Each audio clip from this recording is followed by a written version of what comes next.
Good morning, Syombua. I'm so happy to have you on These Africans. Yeah, it's an honor and welcome. Thank you. Thank you so much for having me. Where are you sitting right now? Where are you based and where are you sitting at the moment? I'm based in Nairobi, Kenya. Finally, I'm back home, and so actually for the next foreseeable future, everything will be done around Nairobi and the African continent, and that is very deliberate on my end. As when I started the project after a couple of years, I realized everywhere, every room I entered, I found Africa being the last or the by the way topic. And so I decided that I'm going to be coming home and I'm going to be starting everything and building a whole entire company, hopefully empire, around the African continent, focused on the African continent. So yes, I am home, I am in Kenya, and my biggest focus is the African continent. Oh, that's really good to hear. So, yeah, also it's early in the morning, but thanks for making time. My pleasure. I have to say that I've been following you for a while, and one of the things that have really struck me about you is you have a very vibrant energy. I don't know how to describe it, but basically you just give me this feeling that you're not living a half type of life. Would you agree with that? I fully agree with that. I don't think the cup should ever be half full. It should always be full and overflowing. It really comes through. It comes through in a lot of the posts that you put up, just the content that I've been following as well and getting to know more about you. So instead of doing a very long, boring intro, I'm actually going to say if you were a superhero, which you are the superhero of your life, how would you describe yourself and also your mission? Oh, wow. As a superhero, definitely different, very different, passionate, in love with the continent, which is something I think we've all grown up being told that you have to go other places for you to experience the best out of things. But for me, the African hero is life at home is what is the best. We have to make the best out of our current situation. And I believe Africa has so much to offer. The rest of the world knows about Africa, but Africans don't know about Africans. And it's time for us to show the rest of Africa why this is such a fantastic continent. So for me, I think I would make myself the highest advocate for the African continent as a superhero. I am the genie of Africa. If anybody ever asks me anything about this continent, trust me, I will be singing it to the top of my lungs. That's how much I am in love with this continent. So yes. And what is the daily ins and outs of you as a superhero? What is the superhero up to? Well, one thing nobody ever tells you is being a CEO is one of the most challenging aspects of anything you'll ever pick up. But I've organized my day into about 3 days in one day. And so in the mornings, that is usually from around 6 to midday. That is my creative space. This is where I get to have be on a space like this. I get to discuss with my team on new ideas. What else is amazing that we can do? What can we change? We're in the sports sector, which as women is one of the most sections, and especially on the African continent, or rather globally on itself, that it's a very male-dominated industry. But we're still fighting for our way and our spot here. So we want to know, how can we do it better? What can we change? What are we doing? Because like 2025 is here. We are opening our first of many headquarters. This will be our main headquarters, but we want to do several under our sports village. We have something called the sports village, Ilali. And for us, what we want to do is build mini sports sectors around the country and then now spread out to the rest of the African continent. And so we are going to build our first one, which is so exciting for me, because finally I have something that I can show people what I've been talking about. And so these are the creative spaces. Between 12 and about 3 o'clock is my email space. This is where I'm answering all emails, booking meetings, making sure that everything is, of course, on top of books. And then from there, 3 to about 6, I either get into a bit of meetings or I like to read a book or watch a few movies, just catch up with the rest of life. And then in the evenings, I like to be with family so that I'm not missing out on what everybody else is up to. And so I've basically put my life into that bracket. It doesn't always go that way because, again, with football, you're either on the pitch, you're either traveling to a different location, or you're trying to find new connections. But I still try to find a way to put myself into those few spaces so that I am sure everything can be done here all at once. Yeah, thank you for that. I mean, first of all, I'm really impressed that you didn't just jump into my superhero is, a sports management CEO, etc., which are the titles of what you do. Not the Yeah, title. exactly. I really like that. And I guess, also because these things are important, I mean, you're described also as an African sports visionary.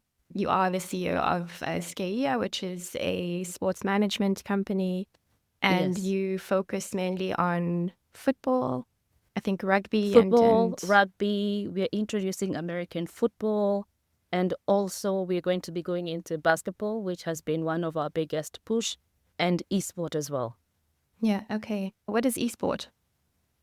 Esport is the games, the video games, the competitions on electronic sports. So most Yeah. of the people who are doing all online sporting, we've got so many with different organizations, and Africa has been coming out really, really well onto that platform and space. And that's because again, I think we all grew up on video games and Xbox and everything. And so it's basically us, our way on our way to be able to shine. And part of the things that we want to do is be able to create some of our own esport games as well, be able to push in for younger people to start developing games on the African continent, because a lot of the games, again, are still very Western centric. And so we still have to find a way of where we can put our footing into this space, but also make it our own. No, that's really interesting. I mean, I think you did say in one of your interviews that long gone are the days where gaming was seen as something that children did after school, and that they were just addicted to. The waste of time our parents used to call us, you're always on TV. Now it's actually a career that people have. Yes, now people are getting paid to actually play those games. Yeah, exactly. I mean, I must say, so I'm quite curious. I think, at least from my perspective, whenever I think Kenya and sports, I think of running. Our runners. Exactly. I think you guys are known to dominate the running world stage, I guess, and so it's very interesting then to hear that you are into a completely different side of sport. Why football and why rugby and the other ones that you mentioned, like esports? What is interesting is that as much as Kenya is actually very much known for our athletes, we are actually also pretty good at the rest of the other games. Because if you check on the IRB, Kenya rugby team is a force to record with as well, together with South Africa. And so when you check on the football spectrum, as much as Kenya has really, the last 10 years haven't been really good for us, but prior to that, we were also dominating the football space. We were dominating the Africa Cup of Nations. We were one of the teams that was always in there just to make sure that we were forced to. And so for me, it's for football especially is bringing back the glory days, but in a more how would I say, in a more professional way. Because like after being in the industry for a while, you're always able to see what is there that we need to correct, what is there that we are doing good, that we can keep and develop and make it even better. What is it that we can bring to the table? Football is one of the games we can bring a lot to the table. We just need to be able to do it professionally and correctly. And for that, I've taken it upon myself, and definitely with a lot of my partners, to be able to sit down and say, we can do this. This is all, there's something called the business of football. And in Europe, this is where all the money is. And so we've taken it as the business of sports, because all sports are able to actually make great GDP to a country. They actually make a global impact to every single country. So what are we able to do for us ourselves in order to not only elevate the people who are in the sport, make sure they're able to earn significantly a good amount of money while playing the sport, so they're able to live their dream as sports people, but at the same time, we're able to give in the most amazing end user experience to anybody who comes to Africa. We just recently saw South Africa, you hosted Chris Brown. You see how amazing he was. He was fully on the shock. He's like, I cannot believe 90,000 people came out to see me. And we're like, you understand that Africa has 1 billion people. If we love you, we love you. We're going to come out. We're going to celebrate. Your South African rugby team came out with one of the most trending dances of today for winning the league.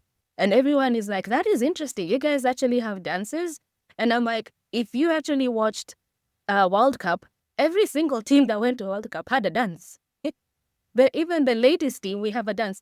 Africa has a tradition that cannot be ignored. Our way of doing things, our way of loving sport, our way of representing ourselves in this space is so unique. You just got to love it. And so to be able to now finally put it in a professional setting and now that everybody can actually see it is the most exciting thing I've done in my life. Oh wow! Like I can absolutely feel the excitement also when you speak about it, or at least the passion Yeah. that comes through. So many different golden nuggets that you hit on. I think the first one that I noted is Africa has a very young population. So Truly. The youngest at the sport, moment. exactly. And also, you know, with the opportunities we have challenges, but also the challenges we have are opportunities because we also have a high unemployment rate. And, you know, you mentioned also the business of sports. And this is something that I find really interesting, especially in your story, because when people think sports, I don't think it's everybody who immediately thinks of the different moving parts around sports. I think most people think of the track and the field and the actual players. You only see the people or you only see the people on the field. Most people do not see what happens behind the scenes for you to see those people on the fields. Exactly. And how would you describe that, the different moving parts that then make up the business of sports? Because I think this is such a, I mean, I don't think maybe until recently, I think I've maybe thought of the coaches, and even in many movies, you don't necessarily, you see the relationship between the coach, maybe the And the doctor players. and the Yes. player. But what are the other moving parts that you don't think are as obvious, or at least that were a surprise when you got into the field? Actually, that is the reason as to why I stuck onto the business of football. Because initially when I started almost on the coaching side of things because for some weird reason, I think that's everywhere everybody starts. And so after a while, I was like, no, this is not for me. And so when I kept asking and looking around, I eventually found my mentor, and he's the one who introduced me to the business of football. And this was every single thing that happened behind the scenes. These are the analysts. These are the media personalities. These are the entire group of people that exist. There are almost like 2,000 people that will exist behind the scenes just for you to be able to watch 11 people play the game on the field. And I was like, whoa, okay. Now that is where this is what I want to see. And so as we were going through this entire training process is when I said, I love this. I love how this works. I love to see how we are able, and especially on the management side, because everybody, when someone hears management, you're either thinking the agency or the person who owns a club or the person who is managing something, but you don't realize that when it comes to the management aspect of things, we have so many sections and little integrities from the most important person to a footballer, other than the doctor and the physiotherapist and the coach, is the cobbler, the person who makes sure that his shoes are actually okay for him to play. And that's an important key part and is always a part of a team. And I had to go through this session in class of where I had to study about grass and which particular grass that needs to be grown on a football pitch and how to be maintained. And I had to go through this with a gardener. And he was trying to explain why something, because I didn't understand how this man was going through and picking out one by one weed. And I'm like, this is a whole football pitch. Like, do you know how big this is? It's almost 1.5 acres.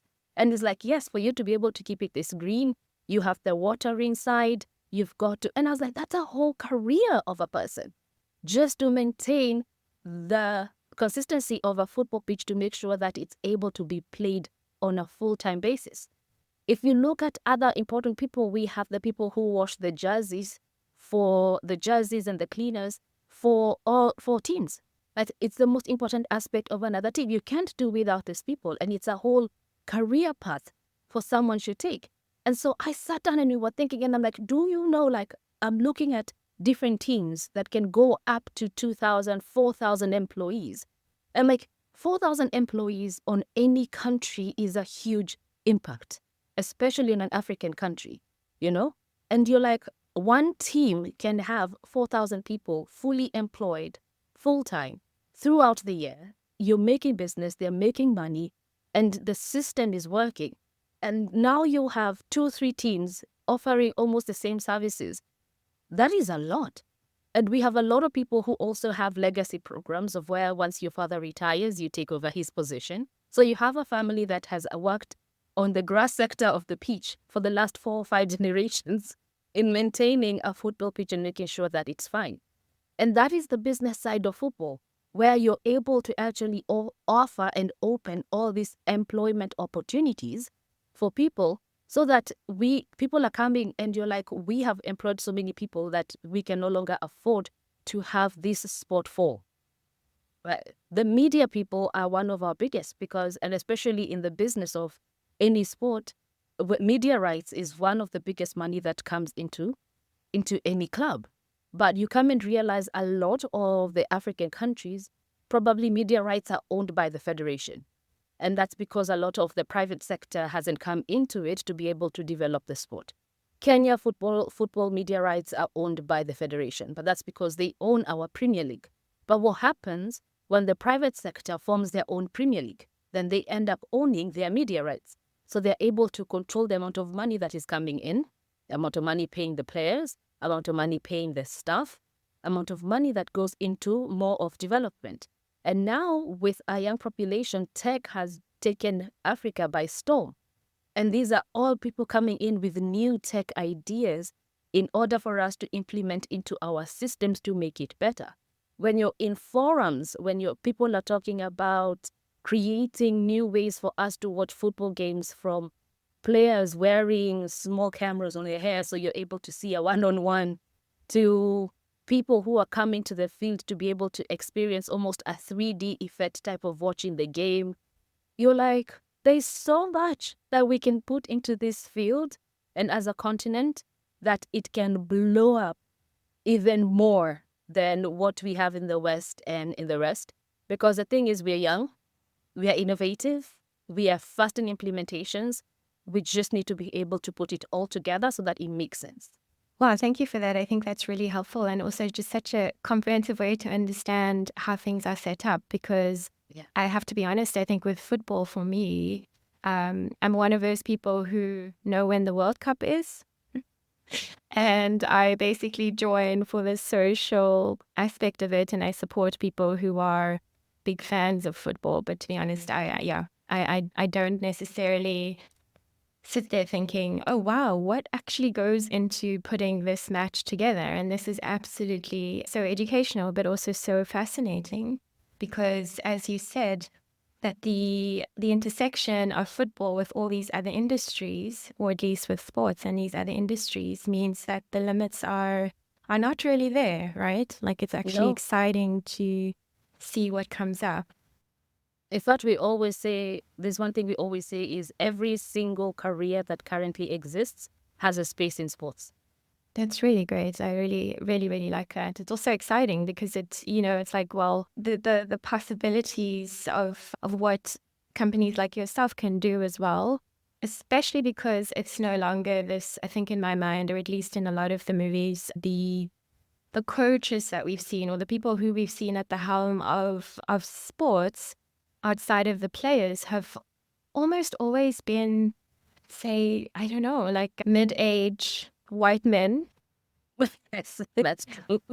Or, I mean, in South Africa, to be honest, okay, we've had also mid-age men of color, but it's never like a vibrant, energetic, which is absolutely, for me, fascinating, but also exciting, because I also know that you're not the only one out there, and that there are many people who are in different parts of the business of sports, as you put it, are actually involved in the day-to-day. And that's kind of the point of this show, to be honest, is that these stories sometimes are there, but they're not necessarily being shared, and I think it just excites me. So I'm quite interested in your Adapt story, because I know that you came actually from the media and journalism field before you went to then the business of sports, or at least football. What was the transition? What was your Adapt story from media to then sports? I keep telling people, and they find it very interesting, is that sports actually found me. I didn't go looking for it. And this happened I had just quit the media job, and I did about, I think, 1 month in an NGO, and I was still like, this is not what I want to do. You know, when you're going through different careers just to see what you want to do, everybody said I had a voice for media, I had a personality for media, so you get into media. And you practice it for a year and something, and then you go like, no, still, I'm lacking something. And so one of my very good friends, who happens to be a major senior coach in the US at the moment, when he was in Kenya, he was hosting international coaching course. And so this was at the period of time where I had just quit my job. So I had nothing to do. It was a December. Everybody was like, so what are you doing? I'm like, I do not know. I'm lost. And so on this other side, he kept asking, he had an emergency and he needed to go home. He's from Uganda. And he kept asking people like, who's going to hold the fort here? Because I really need to go home on this situation and I can't do it. So he was doing everything himself. And funny thing is, everybody kept recommending me. And remember, I was like, why are y'all recommending me? Like, I don't even know what to do. I haven't been in this field. Like the last time I saw football or any sport was in primary school. I was like, I haven't been that sporty ever. I was like, I'm not running, chasing after a ball. Why are you guys recommending me? And everyone was like, no, we all think that you would be great in helping to arrange the program, so you can always be able to make sure that everything is running smoothly until he comes back. And I was like, okay, fine. And it was fate, because then he was holding the whole entire program next to my house. And so I was like, okay. So I actually don't have to spend money going to wherever this place is. So, okay, cool. I will walk to your facilities. And so for that 1 week, when we held the coaching course for the coaches who were coming in from different parts of Africa, and we had a trainer who was from, I think, Canada. When he came in, the part of the coaching, I was like, okay, that's not my thing. But there was an aspect of where he touched on in terms of the business of football that caught my attention. And I remember I went and I sat down and I asked him, I want to know more about this business aspect thing. Like, what is it all about? And he tried to explain in terms of, we have all these things that we can always put in place. Like, football is very diverse. It's such a big industry and most people don't get to see it. You only got to see this 1% of it. But the 90 is such a whole different game. It's of creativity and bringing in new ideas, trying new ideas, failing, starting again, and building a whole empire out of it. And I was like, I like that. How do I get into that? And so that, weirdly now, is how I got into the business of football. And this is over a decade. This is over what, half a decade later, 6 years later, and I never left. So that's how I got into it, and that's how I don't see myself doing anything else for the next 100 years. Oh, wow. I really like it when people find their thing, because you can sort of, hear it as well from the energy or the passion that they have speaking about it. And what exactly does your sports management company do? Like, is it sports management in terms of the players? I think if you were to think of somebody who doesn't necessarily know a lot about football, I'm wondering which part of the 1,000 moving parts of the sport are you involved in? Okay, all right. So when we started with an agency, and the agency, when I was busy having my trainings, and there was a point in time for almost 2 years, I didn't leave a classroom. I was doing certificate after certificate, just trying to learn the industry itself. So when we were doing that, we started the agency aspect because I discovered something called a pathway program. And on the African side, that was a very new concept. And the concept is that you can easily negotiate with these football clubs to have a full year program where players can come and stay with them for a year or more. And if you like them, you retain them or they come back. And I was like, oh, we were so used to just scouting, coming to Kenya, picking 1 or 2 people out of 100 players, and that's it. There's nothing else for the next year until we wait until next year. But here was an opportunity of where this can happen full time and any player can actually go and experience it. You're either going to experience it, you're either going for trials, you're either going to see the culture outside the African continent and especially in Europe. And I was like, okay, what can we do with that? What more? So we started negotiating the rate. We got very good rates. And this opened us a whole new world of football. And so when we brought it back, it was received very well because everyone was like, oh, so we can actually go to these clubs and actually stay there for 3 months or more and be able to train with them, train with the team, see the culture, work, get our introduction into the European sport and continue with that. And that is how the agency started. And we still do it right until date because it's one of our thriving parts of the company. But when I came back on the African continent, I was still like, I still do not want to send so many players abroad.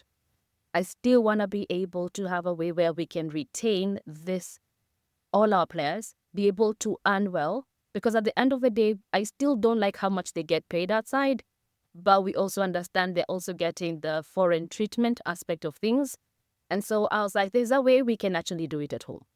And so that is where we rebranded to Home of Football. And for this, it became a commercial sports company of where now we are opening the business of football on the African continent. Not just the agency side of it, but now we are looking into we are building the development of the sport. And now we are doing proper elite football academies. We are building commercial spaces in terms of sport. So anybody can, especially onto specific communities. And so anybody around the community, around the area is easily able to access our facilities for a small fee to just come and play for an hour, be trained for an hour. We have the coaches available. Why? Because we want you to be able to connect with the sport. We want you to be able to come and watch these players play. There's this celebrityhood that comes with athletes, and a lot of people have not actually met some of the African athletes, and yet they are proud Africans and always cheering their team. So we've opened this aspect of meet and greet your favorite athlete on the on the championships that we hold. We have fan zones. Come and actually meet these people. They're normal human beings like you. We just happen to be playing sport on an elite level. But also, for the young people, it's such a good way for them to aspire to actually be the athlete when you actually can meet the athlete. And you see, it's such a good way also for parents to go like, yes, there's a possibility for your player to actually go pro. But in case they don't get that one opportunity to make it, here are other business sectors that they can go into. They can go into sports medicine. They can go into sports law. There's so much you can do in this industry. Like, we can't even exhaust the amount of careers that are in it. But the good thing is that you're able to see it. And that is why our company is one of the reasons I'm so crazy about it, is because we are showing you that it just doesn't end with the 11 players on the pitch. It has all these other people that nobody actually ever gets to know about. It's not easy being a linesman. It's not easy being a referee. But that's a whole other career path. When we were looking into the football industry in Kenya, we realized that when coaches were training players, it wasn't standardized. So it's not easy for you to understand a training mechanism of one club and expect to have the same in another club. Another club has a whole different training mechanism. And for us, it's very difficult when we're trying to tell them it's going to be difficult to scout players because you train differently. So we have to create a program that allows you to train in a systematic way so that we're able to monitor the growth of these players, but we're also making sure you are knowledgeable enough to also be traded. Because most people don't know, coaches also get traded. Coaches are also in the market. And so they're also being bought by different clubs depending on how qualified they are and how well and knowledgeable they are with the game.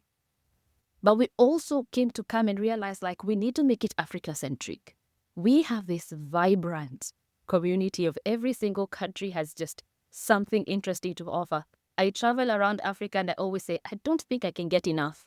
It's like I still need to go back. You cannot get enough of every single culture that is within. And for us, that is our strongest point. When I look at Europe, it's very European-centric. It's very one side. But Africa, we don't have that. There is no one side of Africa. It's 10 million sides of Africa, depending on tribe, culture, pace, people, who.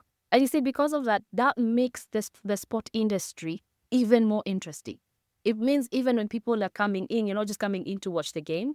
You're coming in for the culture. You're coming in for the food. You're coming in for the traditions, you're coming in for the tours, and what every other country has to offer. So imagine mashing all of this into the football industry or into the sports industry. It becomes something more unbelievable, and everybody's so excited about it. I started speaking to my partners from across the continent, and they were like, listen, we need to start creating circuits so that Kenyans are coming to Nigeria, Nigeria going to South Africa, South Africa is going to Gabon, Gabon is going to Mauritius to play. Why? We want to open up the field to the rest of Africans. A lot of Africans haven't even left their own countries alone, let alone being able to travel to the rest of the African continent. So what do we want to do? We want to open it up. And what are we doing? We're negotiating with our airlines to give them better rates. So that if I as a company, Skeiya, we have a game in South Africa, we're negotiating with KQ to give us some of the best rates for every single person who's coming down to South Africa to play. We have a discussion with South Africa tourism community, and we're like, hey, we would like the best in terms of hotels and stay, give us great discounts, and so that when people are coming down for a game, all these people are coming to stay in your hotels, experience, give them the best tours. And so that opens a whole other tourism bracket across the African continent. So you see, when I'm telling you, like, the ecosystem is so cool. It's like you're going here, you're going to experience that. When the South Africans are coming to Kenya, they're going to experience something different. When we're going to Egypt, it's something totally different. So Africans get to experience Africa through sport. Wow, thank you for that. I think that's really key. But also, you speak a lot about the different partnerships in this ecosystem, and I'm just wondering, one of the topics with sports in general is how players get exported elsewhere, like you mentioned before as well, and that's often based on economic reasons. And I'm just wondering, what is, in your opinion, or at least from your experience, like a more sustainable way to then retain the players, like you've mentioned, is actually your vision. How do you do that with the economic challenge? Is that actually a challenge, or is that something that you've found a solution for and you're managing to keep all the best players? No, it's not much of a challenge. The thing is, it's just an adjustment. The thing is, like, a lot of us, like, the business of football shows us exactly how we can manage sport for ourselves. The thing is that a lot of the clubs do not have this knowledge, or the people who are managing this club do not have this knowledge, or if they do, they don't know how to apply it. And so you see, for us, we've taken it upon ourselves to teach them how to apply it. Because you see, the only way to retain players, it means they have to be able to earn really good money at home and be able to build a life at home and build this whole ecosystem at home so that traveling becomes an option. How many times are we seeing South African players being traded? Not much. But that's because they're earning at home. Your teams are actually developed the football system in a way where they're earning from home, so they actually don't have to travel. It's exactly the same thing with Egyptian players. We have very few Egyptian players leaving to go play elsewhere. And even if they go elsewhere, they do it for about a year and come back home. Everyone's like, no, home is way best. The treatment I get at home is way better than what I'm getting out there. And so because of that, it already shows us that there's a way for us to actually retain the players, but it's going to take the entire private sector community to come on board, because we are the people with the money, the ideas, and we are the people who are able to actually to push it through. Expecting the government to do that is a reach. And so it's for us who actually understand business to come in and actually develop these systems. Kenya has such a young popularity and such a young community, and they're passionate about football. We have so many football academies, and they're all going towards the age of 18. Now, I already know as a person that only 1% will be able to make it to Europe, which means I have 99.9% of people that I need to think about. So what do? It is I have to bring in all these partners and convince people on this dream of ours and show them that, like, there's a whole business industry here that you can be a billionaire if you set it on the right path.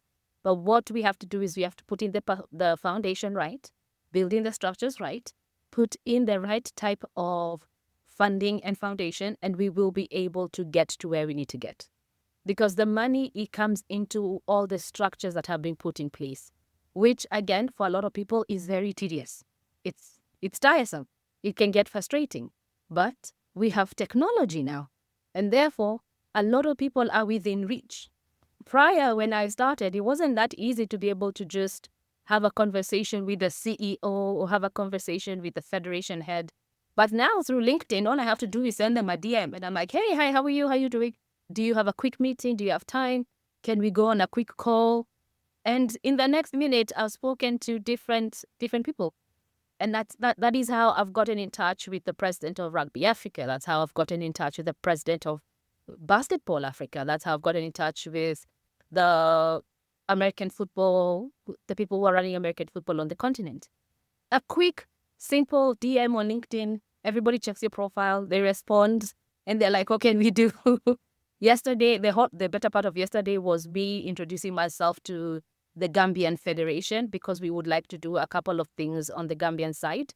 And everyone is like, the Gambia? And I'm like, yeah, it's a small country, but it's coming up. And they're putting systems in place, and we are able to actually develop something really good on that side. And we've seen them in AFCON, and we know definitely they're creating an impact. So that is a team now we need to look out for. And so very simple, very easy, small, simple steps, introducing yourself to different players on the continent. Because again, we operate as 50-something countries and not as one. And so now it means for us to operate in one thinking, we all have to know each other. We all have to introduce ourselves.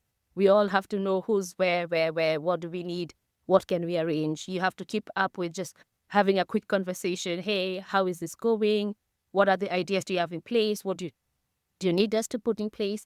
And with that connection, it's been able to create this entire system of everybody is now excited into building on the African continent. So now we are no longer focusing on what Europe is doing. On a personal level, I told everybody, I am not watching any European sport. I am not watching any Manchester United, any Arsenal. I'm not watching that. I want to focus on the African continent, which means I'm going to be watching African sport. How are we building? Will I be watching highlights? Yes. Will I be looking at new FIFA developments? Of course. Will I be looking at the trading changes just to understand what is happening in the market currently? Yes. But sitting down to watch a game, you're not finding me. Flying out to watch a game, not unless it is Kenya versus Manchester United, you're not going to find me there. But if we are going to invite you here or go there, then we are going to do it. No, that's very exciting. But also the AFCON, the next one is being hosted by Kenya, Uganda, and also Tanzania. Is that correct? We have one next year in Morocco, and then the next one after that will be Kenya, Tanzania, and Uganda. Yes. The 2027. Yes. Yes. Okay. And are you looking forward to that? What is going to be your role in everything?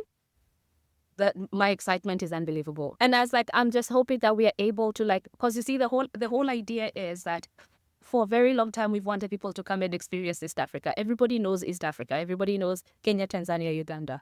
Everybody knows we have tourism. Most people know there's this insane, vibrant culture of people. Kenyans are known everywhere. Hey, we have a reputation as the fun group. And so finally, we get people to come and actually experience fun at home. We get to be the hosts. So we invite every single person from Africa to finally come to our side, and we show them this culture of ours and football and everything. And I'm so excited about it. But not only that, but also because since we are setting up our facilities now, we're going to have several of them. We're hoping to be able to host different teams to come and either train on our beaches or just come to have various spaces so that people can also come and meet them. Most people haven't gotten an opportunity to meet some of these players. And so we get to see them as well. I get to have all of my partners in one space finally. And we get to sit down and also, talk shop when the games are ongoing. But the best part is that finally we get to see not just football, but you come and see and do the tours and travel. See our culture, see our people, see our nightlife. And as South Africans and Kenyans, we're always debating on who's better between the two. And now Uganda joined into the conversation recently. And so you're forgetting about Nigeria. I think they are also. Nigeria has a whole. Well, they're on their own. They've got their own space there, and Ghanaians as well. Because Ghana is currently the whole December all the way to February. They have the return home to Africa festivals. And so imagine all of these people will finally be on the East African side for a month just to watch all these games. And so we finally get to showcase the best of East Africa and the East African community just handed out to us through football. And so I'm super excited about that. I know that if set in place in the way that I hope it will be set in place, it will be one of the most amazing AFCONs to be experienced. And that's because January this year, AFCON was there and a lot of people didn't even know it was happening. And I was like, what? Am I the only one speaking about this? Like, it's in Cote d'Ivoire, it's in this place, it's in this place. It's unfortunate flights were too expensive to go, but now we get an opportunity to host it with 3 countries. Rwanda is on the limelight as well. And so we know for a fact that we're going to be one of the best hosts. I'm not sure how I'm going to be taking part into it at the moment, but I'm definitely sure I'm going to be part of it. No, that's really good. And you've also just made me feel like, well, I should definitely join. And that's a very yes, valid please. point, is that I also didn't know. I mean, I'm not a football person, but it's just probably not great that it's not as publicized. I don't know if maybe it's me on my end or if I missed that completely. No. It's actually, it's true. It's true. The advertising this time round was pretty terrible. Most people, not unless you are actually in the industry as obsessed as I am, then most people didn't actually know much about what was going on. But you see, now we have an opportunity to fix that. We have an opportunity to advertise it, to blow it up out of proportion, to do major PR campaigns all the way through, just as people just know that it is happening. Being able to put in systems in place for the Cote d'Ivoire one, even tickets. I think tickets came out for the games like a week before the games, and that is almost impossible for anybody to plan for which games you want to go to if you can't even find the tickets to buy for. And I remember CAF talking about how they didn't have a system to be able to sell the tickets. They had put in biddings and people were not able to do it. And also, people were not able to view it.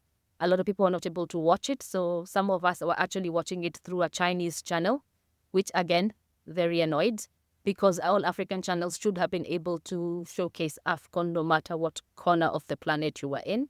But you see, those are things that we have another 3 or so years to fix.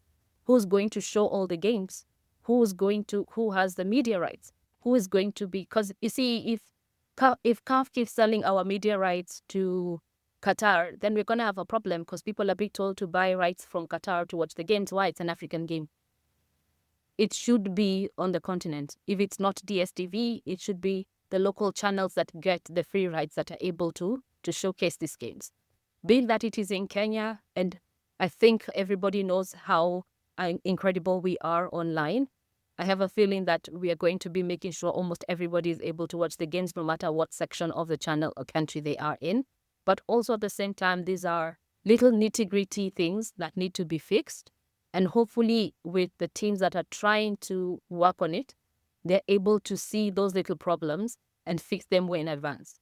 And that's why when I was having a discussion with some of our team members, they were like, and especially in the tourism side, I was like, you cannot wait to 2027 to start advertising tourism.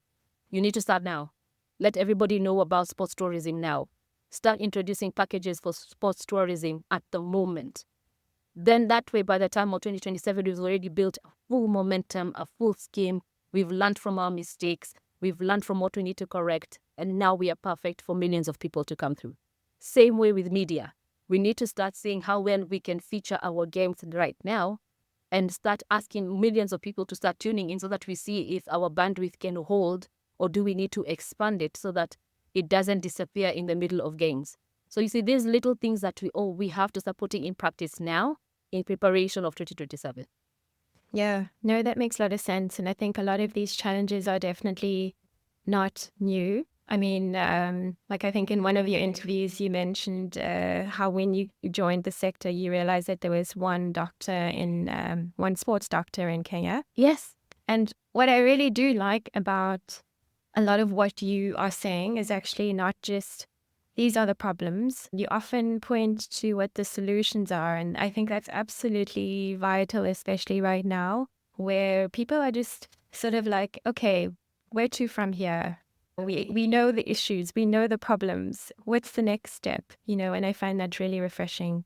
So I'm quite interested in the backstory. So this person behind, I don't know what it is, but it's like, this very energetic, vibrant person. As I told you, you seem to be a connector as well. You're able to connect the different moving parts, not just in this industry, but it sounds like even outside of your own field, you sort of see where the dots connect.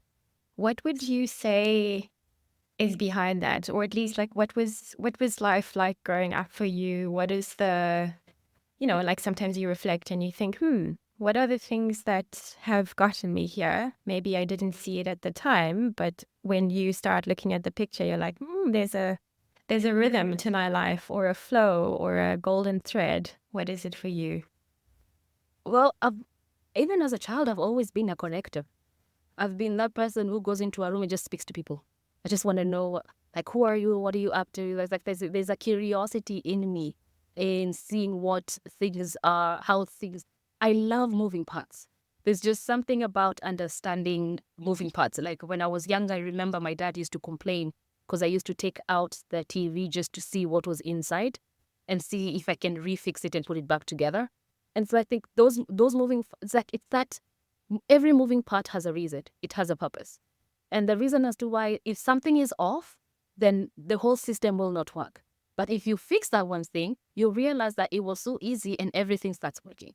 And so it's like I'm so fascinated at the moving parts of every single thing that's happening. And you realize that everywhere you go, everybody is talking about this one problem, but you realize it's not actually a problem. There's a solution to what you're currently experiencing. And you realize that the solution is right in front of you. You just do not know that's the solution. But once you point them to that solution, everyone goes like, wait, so that works? And I'm like, exactly. So you see, you don't have a problem. You're just on a hiccup. But when you have a hiccup, you drink water to get rid of it. Otherwise, you're continuing to have a hiccup that doesn't end. But if you drink water, then it's a solution. It's something that is right in front of you. And so you see, every moving part that we have, and especially why I realize the African continent is so important, is that we all speak different languages when it comes to the same thing, instead of all of us speaking the same language. We all have the right concept in mind, we just seem to not be speaking to each other. Every single federation seems to be speaking its own different language. And of course, with our men, everybody seems to have an ego thing. So every meetings will either end up in blows or everybody going above everybody's head. And you realize at one point you'll tell them, if all of you put your egos aside, like we will have solved this thing 2 hours ago. Like we are waiting for all of you to finish this so that I can give you a solution to your problems. And you see, that's the thing. It's always just, it's the clash of the titans. Everybody, for Africans are all mighty. Everybody is mighty. And everybody wants to show their might. But if you tone down your might and listen to the next person, you realize all of you are on an equal playing field. All of you are able to be Dangote if you actually took a moment and actually understand his ways or how he functions or what he has put in place. So instead of showing that I know it all, the best place to be in any person is, as much as I know, I really want to know more and I want to learn more, because every culture is different. When I go to a different country, I know the culture is different. I know how they treat women is different. And I have to humble myself as to per that culture.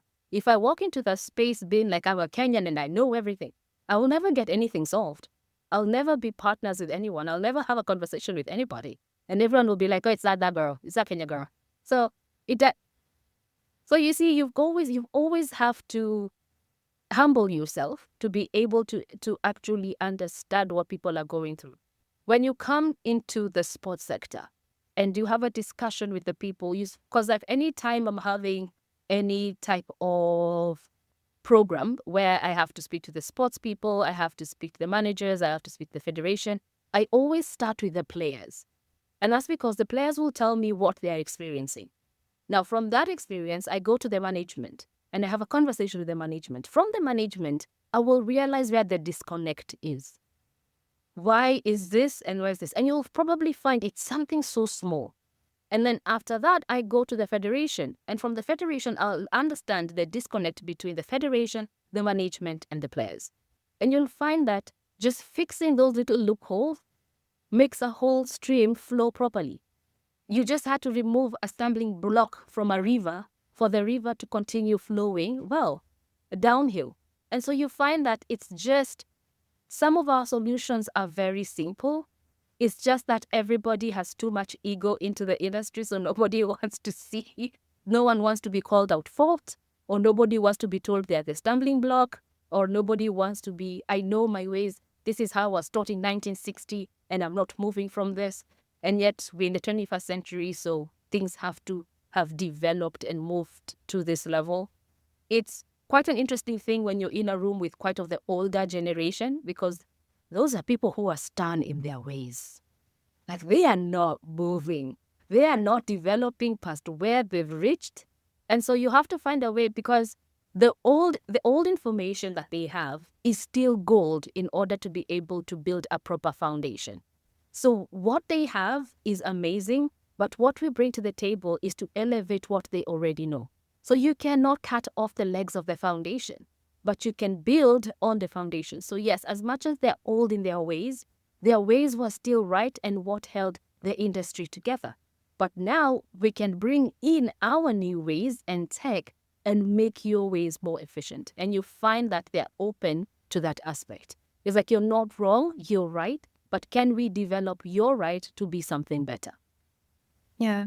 Okay, no, I'm really glad that I actually used the word connector, because that's absolutely the sense that I got, and I'm glad that you resonate with that. I'm actually wondering, were you one of many siblings, or where does this, I guess, the art of negotiation and knowing the different stakeholders and going and, applying, I guess, an analysis on all of them and finding out where the issues are. Is that based somewhere from growing up? Where do you think that comes from?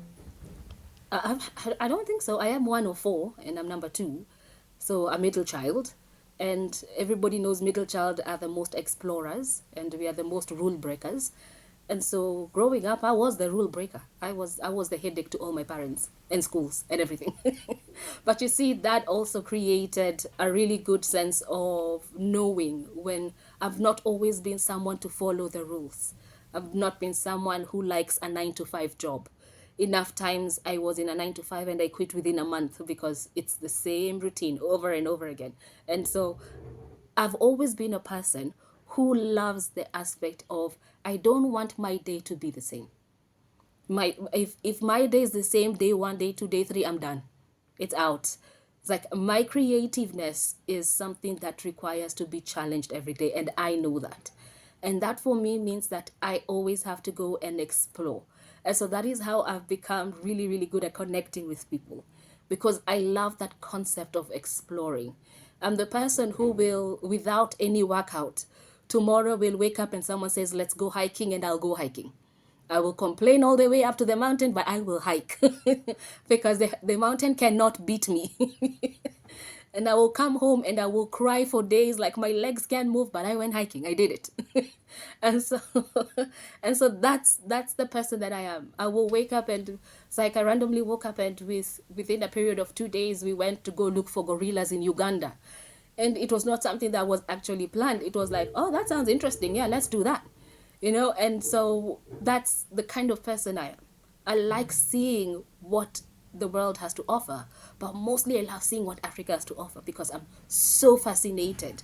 Because there's nothing, it's like every time you visit a country once, twice, thrice, it's almost like you're visiting it like a new person every single time. And you realize it's not the same with the rest of the world. Like if you visit Paris, it is Paris. That's it. Like it's the Eiffel Tower, it's this. You're not seeing anything out of the ordinary that is new. But you will literally go to Uganda and visit 4 times and realize you haven't even visited half of the country yet. There's still more to see. When you come to Kenya, I haven't fully explored Kenya. I still want to go to different places that I've put on my bucket list, because there's no way people can know Kenya better than me, who's the Kenyan. And so it's it's the exploration part of it. And then being able to explain to people that everywhere you go, you're going to meet a new tribe. You're going to meet new people. You're going to meet new communities. You're going to find a new language. you're going to, it's amazing. Now imagine if I put all of that into the sports bracket. So you're coming for a sports game. Let's say it's probably Uganda versus Kenya. And here we have an opportunity to showcase the tribes of Uganda and the tribes of Kenya. But because we can show all of it, we're going to pick a few of the highlights. We have Ugandan musicians, we have Kenyan musicians. We have Ugandan actors, we have Kenyan actors. We've watched all these people all at once, and here they are for once. You're able to interact with them, talk to them. Because one of the things I realized with the African people is we don't talk to each other much. But social media has really made that one of the best things to ever happen to Africa, because as much as we have our own wars, it still starts our own interactions among our people. And now we are able to actually talk about, okay, so what's happening in your country now? What's going on? Right now, we are more fascinated with African politics. The Francophone countries are shocking us every single time with the new decisions that they make. And everyone is like, why is Kenya not doing the same? And so you see, you realize that we did not know much growing up about the rest of Africa, but now as adults, we actually know so much. And now we are able to open the rest of Africa to Africans.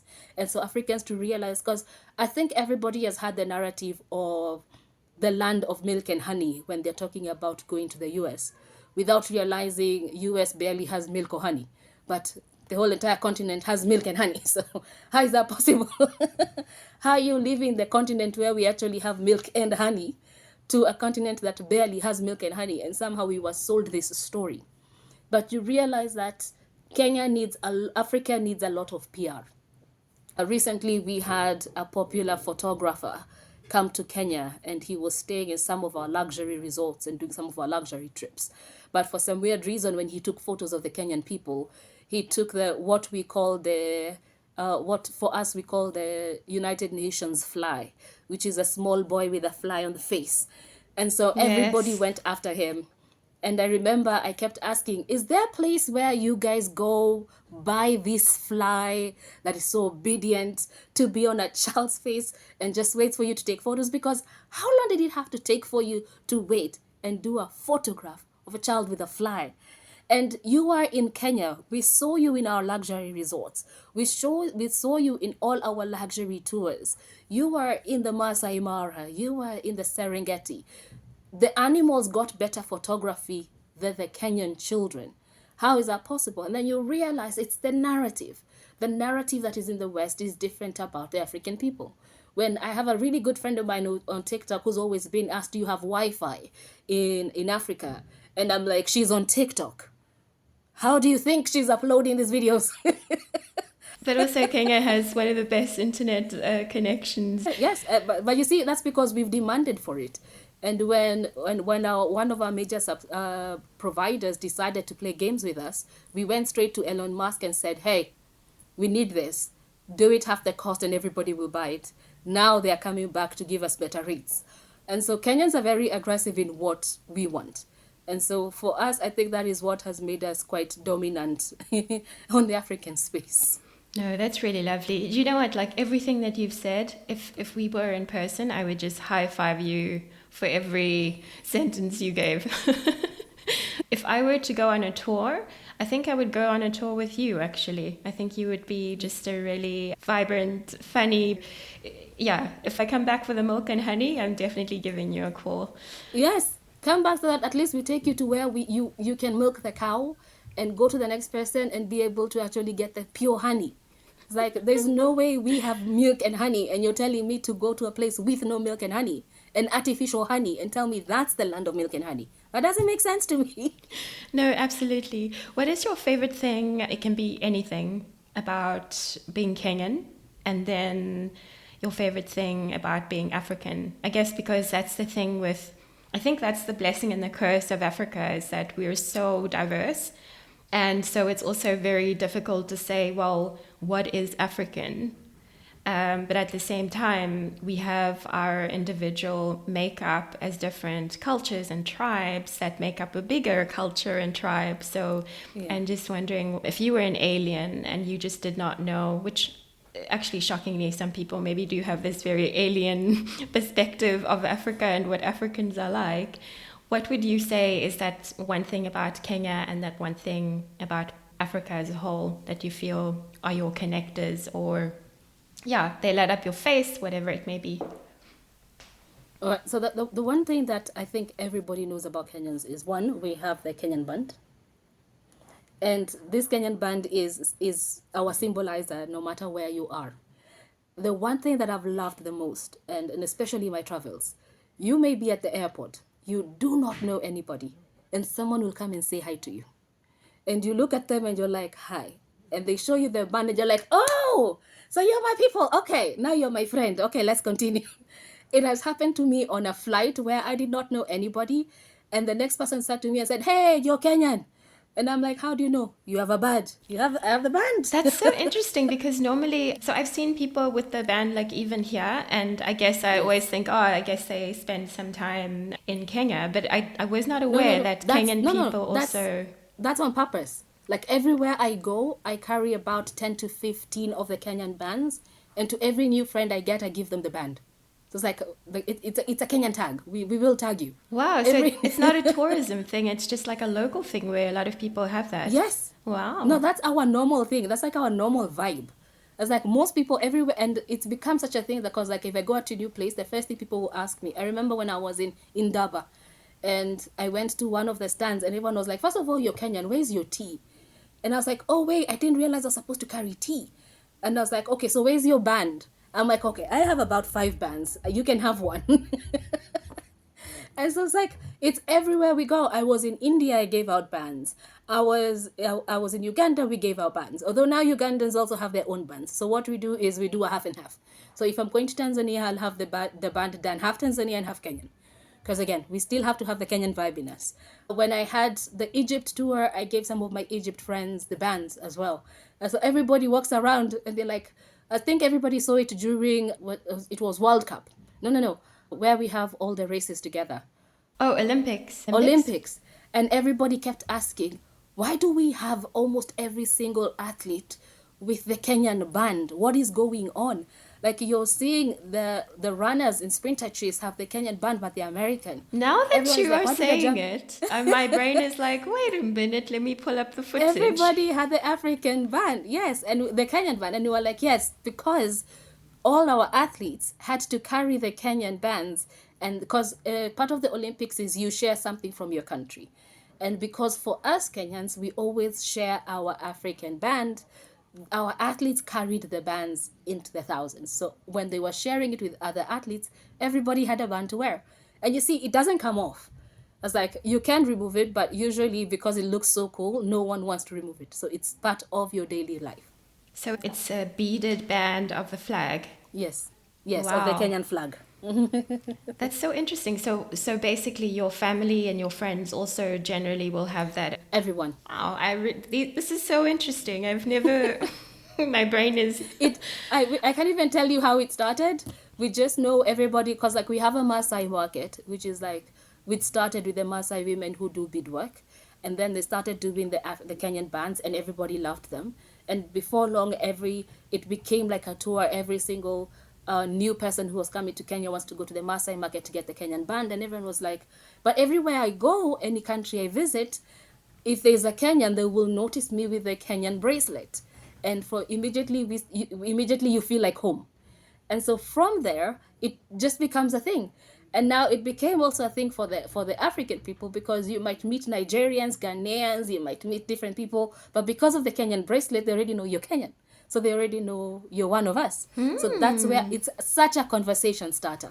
Thank you so much for sharing that. You know what? I'm going to be inspecting people's wrists.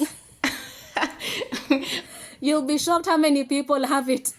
I'm going to do a count of the number of wrists that I've checked for bands. Wow, that's so interesting. Thanks for sharing that. Yes, if we ever get to meet, I'm definitely giving you a Kenyan band. Oh, I can't wait. No, that's super exciting. And the African thing? The African part of it is, it doesn't matter where you're from, you're home. There's one thing that I have loved about the African continent is no matter where I am, I have never felt like a foreigner. It doesn't matter which part of the continent I am. It doesn't matter whether I am in Sudan. It doesn't matter if I'm in the middle of Congo. I am not a foreigner in my own continent. And that is the most amazing feeling you can have as a person, because it means that like the whole entire mass of the African continent is home. It doesn't matter where you go. It doesn't matter if you go to Mauritius. It doesn't matter if you go where. It's such a very interesting feeling, because the very first time I felt I was a foreigner is when I left the African continent. And when you're wondering, why is everybody staring at me and I'm walking on the street? And then when you realize, that's the point where you realize, oh, actually, your color is different. You look different. How you carry yourself is very different. And of course, as African people, we have way too much ego in us. And so we walk like we own the space any place where we go. And that is how you definitely will identify an African in the room. They don't even have to tell you your name or to say hi. Your ass is like, you're from which country? I can guarantee you right now you're from Nigeria or you're from this place. Where are you from? Because I can tell from how you carry yourself where exactly from the continent you're from. And you see, that's... Yes. Like you will be able to tell. You will walk into a place and look at the most noisiest place and those are Africans. No, totally. And you're like... There's no time where it is we are the quiet people. Like you're going to be the quiet place and like, there are no Africans in this place? Am I the only one? We're the normal people. And so it doesn't matter where you are on the continent. Every African feels like home. You will, as a South African, you will meet probably a Nigerian, and for the first time you've not seen someone for a very long time, you'll almost feel like you're home. You're so excited to meet that person, and yet it's the first time you're meeting them, and it's like, I have met my twin. Yeah. It's because there's a connection. We have a connection with our people. It doesn't matter how far we are. And that's the most amazing part about the continent and the countries. And even when the West comes over to Africa, they always say the same thing. It feels like home. Like it feels like I've arrived. I don't look like I'm a strange person. I don't look like an alien. But then again, I always tell people, I think Kenyans, as Africans, we've seen so many things. I don't think we'll be shocked by aliens. I'm like, when we have the joke of we've seen cats turn to human beings. It's cool. We have it. Yeah. So if you're talking about aliens, we are not looking at random people. We are looking at the cat and wondering, is that cat human or is it a normal cat? No, that's so true. And I guess also, I think you have such a positive vibe about you, but it's in no way minimizing the challenges on the continent, and that's something that you've spoken about quite often. For myself, you also mentioned becoming adults and also the time that we're living in with technology. It's opened up such a great space for us to learn about ourselves, but also about Africa as a whole.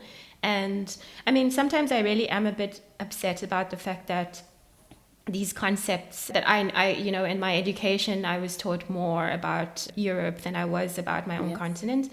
But it's also an opportunity for us to change that. And I really, really appreciate it. Like you said, I think, for me, I don't think I had this, like what you said is, when you feel like you're at home with Africans, it's not really a topic until you leave the place you are. And then suddenly, like you said, you are a foreigner, and then you start to look for things that connect to you, that you can resonate with, etc. And suddenly you're like, oh my gosh. People that understand your food. Yeah, absolutely. And it's just, and that also in itself is because Africa is so diverse, even food. I say to some, I think that it's quite common here where somebody says, oh, you're from South Africa. Oh, nice. I know somebody from Ghana. And I'm like, thank you. Do you know so-and-so? Like, do you know my friend in Ghana? And I'm like, East Africa, West Africa. Like, it's a whole 4-hour, 5-hour, 7-hour flight, depending on where I'm going. I was like, no, I don't know. Exactly. Your friend in Ghana. And it's possible that I probably don't know everything about all the different cultures, or I haven't tried certain foods, or you know what I mean? And it's surprising, but it's also exciting because there's so much to explore, so much to learn, so much to know. And I really like that. So what are you reading in your spare time? Is there anything that you're reading right now that resonates with you, or that a book that has left a mark on you by an African writer? Oh my goodness. I think for the last 2.5 years, I've only read African writers. Oh, okay. Yes, like it's also another deliberate thing that I've been doing. So from Chimamanda Ngozi, oh my God, her books are amazing, and to so many other authors. Like if you look at my tablet, it's just books. So the only thing that's foreign in my tablet in terms of books, of course, are sports books, and that's because we still don't have enough that has been written for the continent. But for normal stories, I will read as many African writers as possible.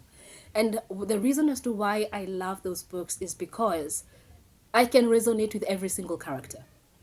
Like when initially there's this one of my favorite books, and that's Everybody's Mad in Lagos. I'm telling you, it's the most hilarious book I ever read. And then there was the Four Wives of someone, of a guy, and this he happens to be a man who actually has four wives, and they all have kids.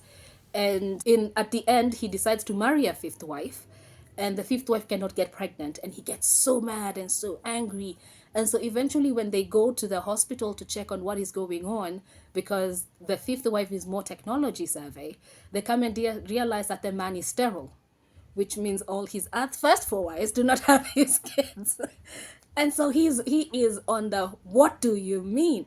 And so it shows the story of where the first wife discovered the husband is sterile, and because he didn't want to show shame, she ended up having an affair with the driver, got three kids. And then when the second wife came in, she told the second wife the secret. The second wife told the third wife the secret. And so when the fourth wife was coming in, they were like, no, this man is being a bit too much now with this bringing women to the team. So we are not going to tell her the secret. And so that is how the secret got discovered. So, The so secret you see, lives like, of the four wives. yes, the secret lives of the four wives. And so everybody was, it's like, when you read something like that, being that it's written from the continent, who cannot relate to that? Like everybody can, first of all, we relate to polygamy, one, because it's something that has been on the African continent. Two, the rivalry between wives, we can relate to that. The three different cultures have that aspect of having children outside the marriage and bringing them, and the men raise them and nobody asks questions. That's an African culture in there. So you see, every single aspect of that book is relatable to me. And so, why would I be reading other books that I'm trying to figure out who a damsel in distress is? And on the African continent, we are basically women who've been raised to be matriarchs full time. So you see, it's like it's such a every book you read. There was a sex life of African women. Then she later came in and did the sex life of Kenyan women, and then she did the sex life of Nigerian women, and then the sex life of Kenyan men. And all those books, you're able to understand the concept of what the African man and the African woman is going through. This different dynamic of the Muslim woman and the Christian woman and the traditionalist woman, and what that encompasses as the African woman itself. You realize in some of these books is we all, first of all, we're African women first before anything else. There is nothing that exists beyond the scope of one, you're an African woman, and then now you're a Muslim woman, and then on top of that you're a wife, and then you're a mother, and then you're a, but it all started with the concept of the African woman. And so you see, those are concepts of books that make you understand yourself, make you understand from the views of other people and other women what they're experiencing. It's interesting to see that you can relate to a story that has been written in Nigeria because you have the same similarities in culture and design. You can relate to a book written with a South African because you'll realize that it's almost like all our parents went to the same group of schools when it comes to discipline. We have this, they have the same technique when it comes to making sure we are all in line. You know, it's funny when you're reading from a book from Egypt and they're talking about the Egyptian parents, and you're like, did our parents have the same character? There was their telecommunication they were all experiencing? Because we are now getting how we all got raised the same way, but we are all in different countries. And then you come and realize there's the concept of the Bantu culture, where you realize we have millions of Bantus all the way from different countries, all the way to South Africa, coming all the way to Kenya, Congo, where, and for some weird reason, our language is almost the same. You can say a few things and I can understand it, but because I am also Bantu, the same with the Kushites and the River Nilotes, you can see they can understand themselves all the way from Uganda to Egypt because their language and similarities. And you come and realize the more we thought we were very different is the more we realize we're actually almost the same people. And so that also gives you a new concept or a new perspective of how to look at Africa as a people. You brought in the concept of trying to figure out in terms of as like how Africa is developing, and sometimes it looks like it's a bit slow. But I also say that to myself is Africa is a young nation. You know, most of us are have our relatives who experience colonization. These are people who are still alive, which like Africa, Kenya on all is what, 60 something years old. And I'm looking at this is a 60-year, we cannot compare ourselves to a nation that got independence 300, 400 years ago. We are recent. Most of us are very recent. South Africa is a very recent country from apartheid, 1992, 1993. So we are getting our foothold on things. Are we going to fall? Of course. We are learning afresh. We went from being free people to hundreds of years of being slave like and then living back to new independence. And the people who are, and we are now trying to fix different generations into one. We are trying, as our age right now, as millennials, we are trying to understand the boomers. We are trying to understand the people who are before that. We are trying to understand their pain and what they went through, and then not being able to carry that with us to the next generation, but also give the next generation the freedom to be themselves, but also hold our cultural preferences together. Because we grew up in a culture that told us that we have to speak more English and less of our local language. But now I want to speak more of my local language than speak English. I actually do not care much about messing English up at this point. I'm always like, it's not my first language. I don't care much about it. Yeah. It is my colonizer language.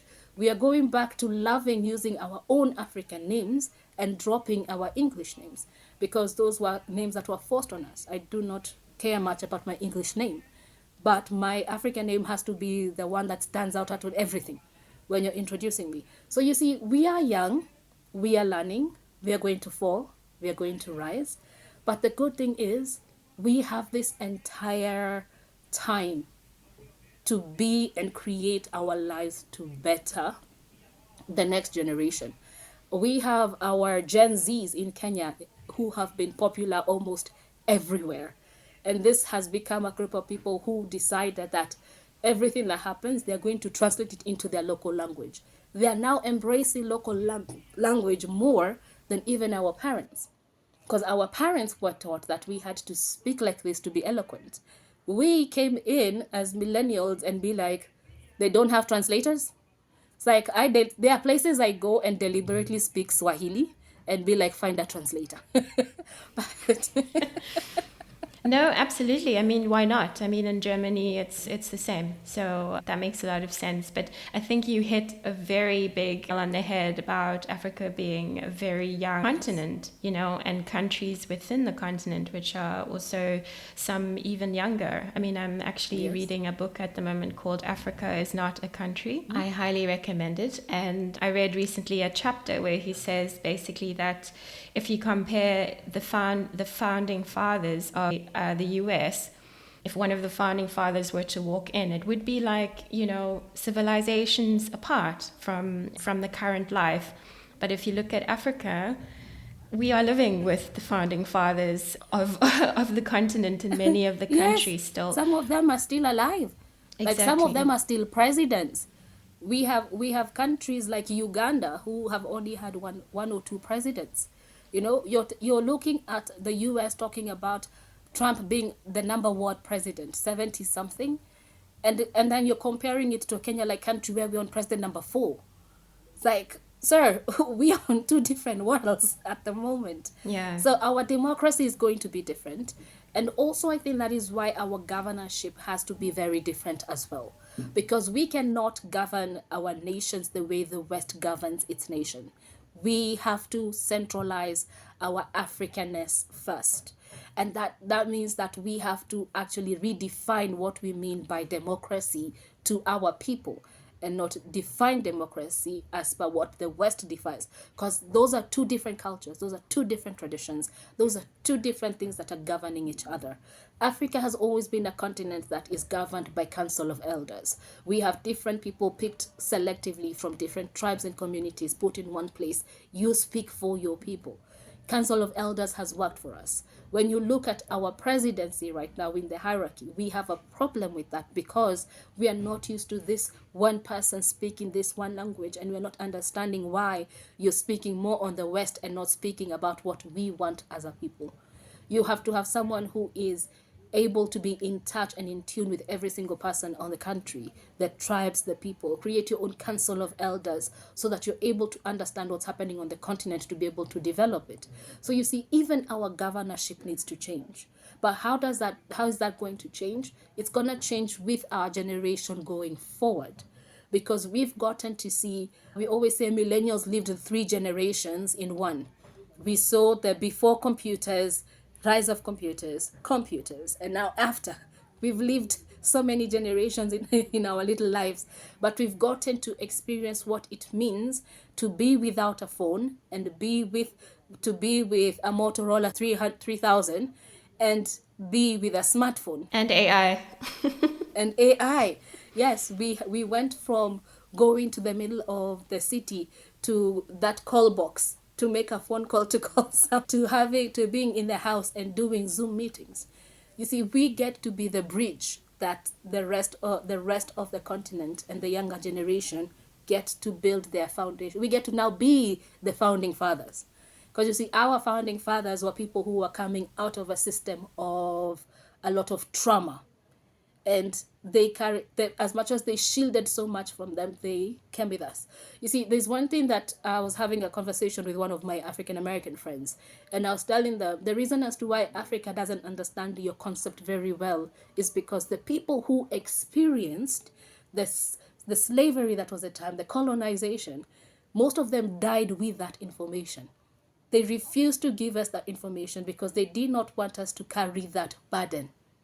So you see, we do not know. And as much as we tried so much to find information for them, they only gave us bits and pieces. So with the trauma that they died with, they allowed us to not carry any trauma forward, which now means we were able to build new systems for ourselves. And so that's why when we see you speak about slavery and everything, as much as we can relate, it is not the experience of the African people because they decided to keep that to themselves. So now you see, we've had to go and look for what happened to them through books, through a lot of people don't even speak about the East African slave trade. It happened with the Arabs. But a lot of people decided to keep it to themselves, keep the trauma to themselves, keep the fight to themselves, and create something new so that the next generation doesn't have to carry this drama to the next and the next and the next. And see, for that, it means even us millennials, when we are passing it through to the next generation, there are things we are going to keep to ourselves because that was our lived experience, but it was going to be our drama, our trauma, and not their trauma. So we are going to have to block some things so that the Gen Z can move forward with something else. The Gen Z are going to block some things so that the next generation is able to continue without it. And so it's a very interesting African dynamic in where we protect ourselves and protect our people, but still let them be free to grow. And that's why we are able to have this conversation in terms of what are we going to develop? What are we going to grow more? We've seen what we can do. We see the solutions to our problems. We see where the solutions come from. And we are still young, which means we still have the opportunity to even be better. No, thank you. I think that's also such an interesting way of seeing it because I'm always supporting the idea that you need to have as much information as possible. You've got to share a lot about your experiences and how important that is. So that's a very interesting take on it to say that actually filtering some of the experiences helps other people to create their own experiences. Yeah, that's interesting. Yeah. When I'm mentoring people, when I'm mentoring the younger generation, I do not focus on how hard it was for me to start. That was my journey. That doesn't have to be your journey. I've already created a system that makes your journey a bit more easier than what mine was. So I'm going to start from where I am right now and what I've learned along the way. But this is now what you need to do, taking it forward. Because my lived experience is not your lived experience. You're coming in from a different perspective. You're coming in with different, fresh ideas. Why would I bottle that down with, oh, do you know how crazy it was starting as a woman? You know, everywhere I used to go, women used to be told we don't belong in this space. That's not their lived experience now. We've already fought that battle to make sure that as women now we are accepted in the space. So you don't have to know about what happened back then. What you need to know is where we've reached right now. Now take it to the next level. No, that's a very refreshing take on it. I could sit with you for hours and hours, honestly, especially over a nice meal. Maybe a hike, like you said, that we would have to recover from for days afterwards. Yes, 4 days. But I'm just wondering, we're sitting 1 year from now, we're having a call, or maybe I'm actually touring and you're joining me or something, you know. Where are you? What are you doing? Can you give us a glimpse into that? A year from now, I'm truly hoping to have convinced a lot of people enough to have already started the African Premier League. And we'll probably be setting up probably our first game or our first season for it to start running fully. That is not controlled by CAF or anybody else, but controlled by us, and have the rest of the organizing bodies just as overseers. I'm hoping to have actually 3 leagues running at the same time, and that is the Africa Premier League for football, the African Circuit for rugby, and rugby and also basketball as well, and also have the African Circuit for the American NFL, because those are the sports that fall under the bracket of football. So I'm hoping that as an African continent, like, we will already have started our first, that next year those will be the first times we will be hosting these leagues concurrently, depending on the parts of the year.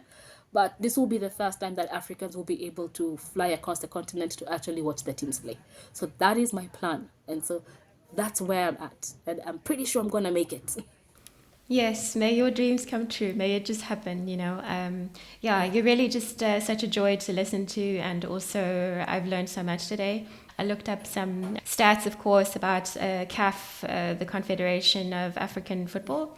And, you know, my non-football brain is still deciphering it. But the way that you've broken it down for me today, I'm really just going to be following it more, because I realize the impact that it has beyond just being a sport with sport fans. And I think that's the biggest impression you've left with me. So thank you for that. Thank you for your time. My pleasure. And yeah, it's just been such a pleasure. I wish you all the best. Thank you.